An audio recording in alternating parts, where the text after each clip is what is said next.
Estamos con la doctora en astronomía Beatriz Elena García. Bienvenida a la UTN San Francisco. Gracias. Vino a dar dos charlas, la es. misma charla repetida, la mañana y la tarde, dirigida a un público. Un poco diferente.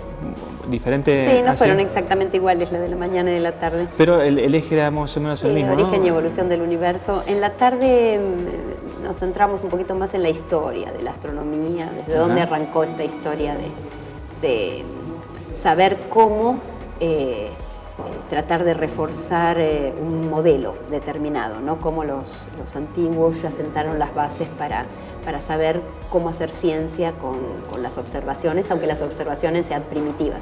O sea, no es una cosa que surgió en los últimos años, sino que ya es una común inquietud que viene con la humanidad, ¿no? Sí, el tema de la astronomía nosotros creemos que es la disciplina más antigua a la que se ha dedicado el hombre de manera sistemática.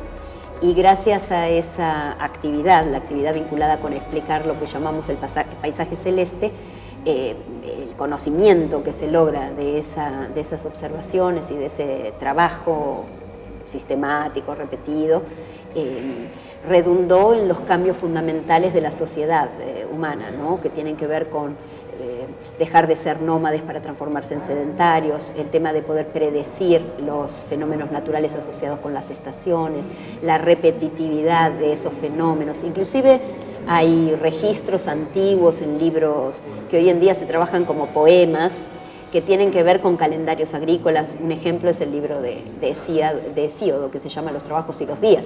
Es un libro que hoy se estudia en las clases de filosofía, pero la verdad que el contenido es el de un manual para agricultores, basado en la observación de las estrellas. De manera que es antiguo esta historia de la astronomía, la relación del hombre con el cielo. Y en constante evolución, digamos, no es que uno tiene o a lo mejor sí, pero me parece que la mayoría de los temas no son verdades absolutas, sino que sabe que uno estudia un fenómeno, lo define o trata de definirlo con la herramienta que tiene y eso va cambiando. Uno tiene que explicar de la mejor manera posible los fenómenos. El fenómeno está allí para ser explicado, uno no inventa el fenómeno.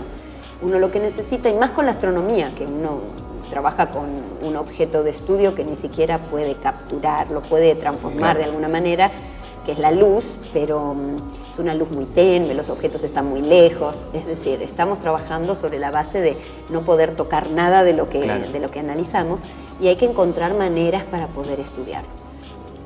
A lo largo de la historia de la humanidad, el hombre buscó esas maneras precisamente y podemos decir que en los últimos 100 años, es decir, no es una historia remota para encontrar la forma, pero en los últimos 100 años es que hemos finalmente dado con la clave para poder hacer ciencia realmente con el dato que llega del universo, que es la luz, y a veces son partículas, y hemos generado la tecnología para hacer el estudio, y métodos y modelos, y entonces, bueno, vamos caminando sobre un camino que es bastante cierto, pero que no quiere decir que sea el final del camino. Hay un montón de cosas que todavía no tienen ninguna explicación. De ahí viene el título de la charla, que arranca diciendo como que la ciencia es una aventura sin fin y el misterio de la astronomía ese también. Es un título que puso UTN, no es un título mío.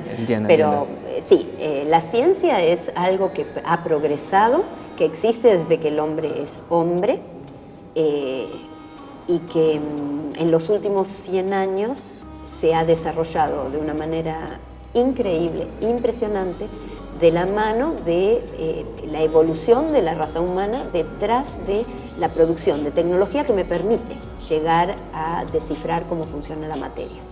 En el comienzo de la charla de la mañana, algo muy interesante que escuché decirle es que por ahí no tomamos conciencia de la influencia que tienen todas estas investigaciones en la vida cotidiana.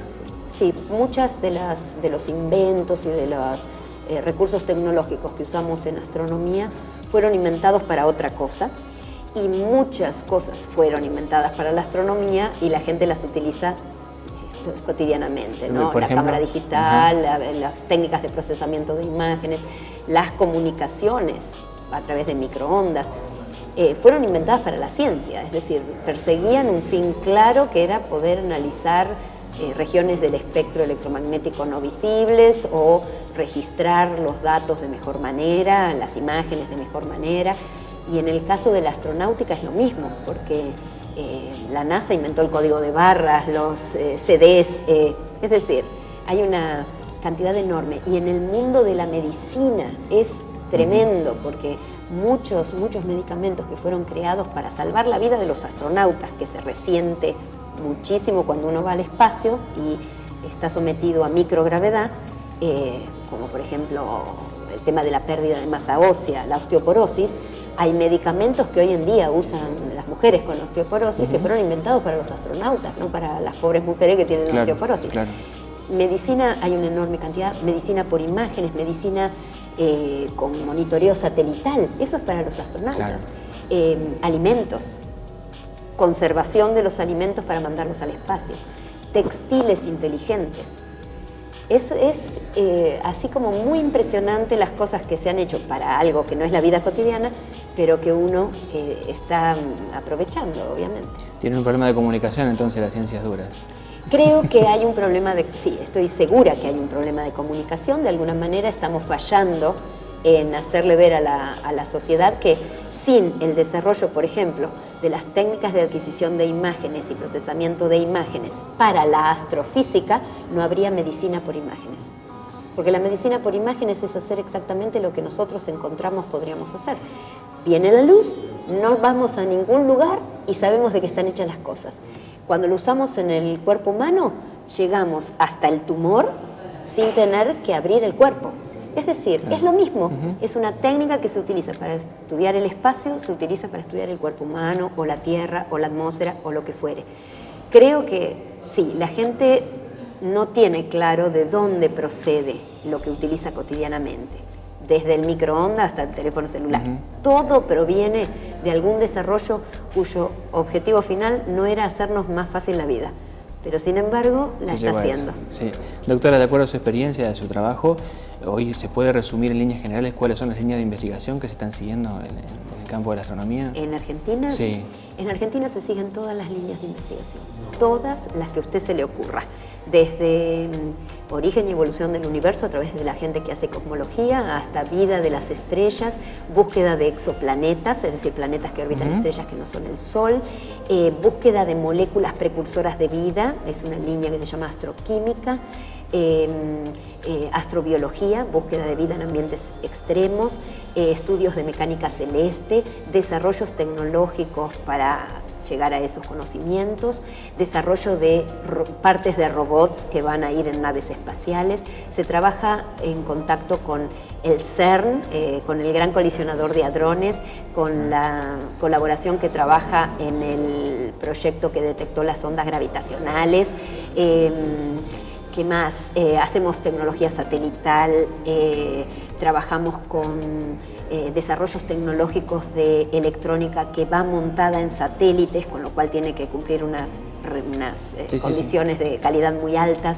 Desarrollamos paneles solares, trabajamos en proyectos de primer nivel, es decir, hay astrónomos, astrofísicos y físicos argentinos casi en cualquier línea de trabajo en el ámbito de la investigación científica. O sea, si hoy alguien quisiera dedicarse, tiene trabajo para llevar adelante en casi todos los campos. Sí, en cualquier campo hay trabajo para llevar adelante, inclusive hay menos gente de la que necesitaríamos. Lo que pasa que, bueno, vivimos en un país cíclico, entonces lo que era así como seguro hace 5 años atrás, ahora ya no es tan seguro. Hace 5 años atrás todo el mundo sabía que en la Argentina se precisaban más científicos y técnicos e ingenieros. Ahora estamos en un momento crítico en donde todo el mundo está hablando de recorte presupuestario, con lo cual se genera una situación así de zozobra que no es buena. Si se recorta el presupuesto va a haber problemas, obviamente porque los científicos hemos creído en un país que apostó a la ciencia y la tecnología y eso implica abrir nuevas líneas de trabajo. Si los presupuestos se recortan, habrá que cerrar algunas de esas líneas, habrá que ver cuál queda y cuál no, y eso no es bueno. Porque Argentina es un país que tiene un caudal humano muy importante. ¿Históricamente se diferenció del resto por eso? Sí, tuvimos épocas malas, muy malas. La década de los años 90 y hasta el 2001 fue espantosa. Es decir, los que sobrevivimos a esa época, sobrevivimos financiando casi todas las investigaciones con parte del sueldo, cosa que no deberíamos, porque el sueldo es para comer, vestirse, bueno, esas cosas, ¿no? Criar a los hijos, tener una casa. Bueno, cuando uno empieza a financiar su trabajo con su sueldo, la cosa se pone tremenda. Si encima uno recuerda que nos recortaron el sueldo de manera bastante catastrófica, fue una década tremenda, que se revirtió completamente en la última década. Es decir, mejor presupuesto, mayor porcentaje del PBI, pero eso se evidencia en los logros. Es evidente que fue así, por eso se abrieron las líneas, por eso hay científicos argentinos que trabajan en proyectos internacionales sin haberse ido del país. Eso es muy importante, tener un contacto con el exterior y trabajar en una colaboración internacional viviendo en la Argentina es lo que uno siempre quiso. Yo siempre estuve en el sistema científico y la verdad que los últimos 10 años fueron algo así como un sueño hecho realidad. Ahora, bueno, parece que nos llegó la hora de despertarnos. Doctora, por último, no le quito más tiempo, una simple pregunta. ¿Usted, de acuerdo a su trabajo, su experiencia, puede llegar a ver vida en otro planeta? ¿Qué piensa? Sí, los científicos creemos que es muy posible que haya vida en otro lugar que no sea la Tierra, ¿no? En otro planeta del sistema solar puede ser, en otros planetas que orbitan estrellas que no son el Sol también. El hecho de que la vida es posible, la evidencia está aquí. La vida es posible en una variedad enorme de formas. Lo que sí hay que tener muy en cuenta es que cuando nosotros hablamos de vida en otros planetas, no hablamos de vida de tipo humano, hablamos de cualquier tipo de vida, una bacteria, una espora, un hongo, algo que se reproduzca él mismo, que tenga un ADN y se reproduzca. Y las posibilidades de que exista en otros lados son altas, porque están dadas las condiciones, es decir, la condición necesaria y suficiente es radiación electromagnética y eso hay por todos lados. Después hay que ver qué tipo de cadena es la que uno busca que se reproduzca ella misma. Puede ser una cadena basada en el carbón, es la base de la vida en la Tierra. Buscamos en general esa cadena porque ha demostrado ser una cadena muy fuerte. Es estable, no se degrada fácilmente, sobrevive casi a cualquier cosa y se adapta. Entonces, esa es la cadena que buscamos porque ha demostrado en la Tierra que se ha bancado todo, ha sobrevivido, en la forma que sea.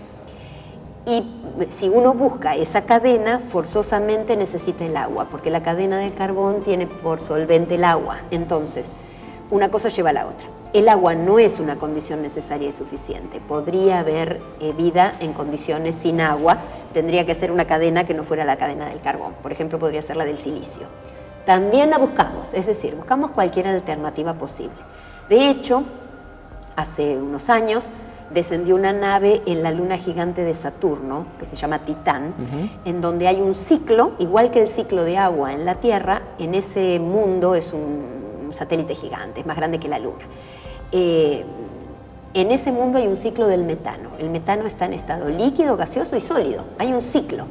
En ese tipo de ambiente con una atmósfera de metano y metano en los 3 estados podría también haber vida. El problema es que la nave que fue no era una nave destinada a buscar vida, sino a demostrar que había metano en estado líquido. Y la verdad es que lo demostró, porque mostró los ríos, los mares, los lagos, etc. En ese mundo podría haber vida, pero no la detectamos. En Marte podría haber vida debajo de la superficie. En superficie no hay nada. Y en Marte no hay manera de protegerse contra los rayos cósmicos, la radiación ultravioleta. Es decir, está todo sometido a alta energía, con lo cual en la superficie no hay ninguna forma evidente. Debajo de la superficie podría haber, pero hasta que no vaya una nave que pueda perforar por lo menos 2 metros, no hacer una muesquita en una roca, que es lo que hay ahora. Hay que perforar por lo menos 2 metros y llevar un laboratorio muy bien puesto y tiene que ir gente, porque hay análisis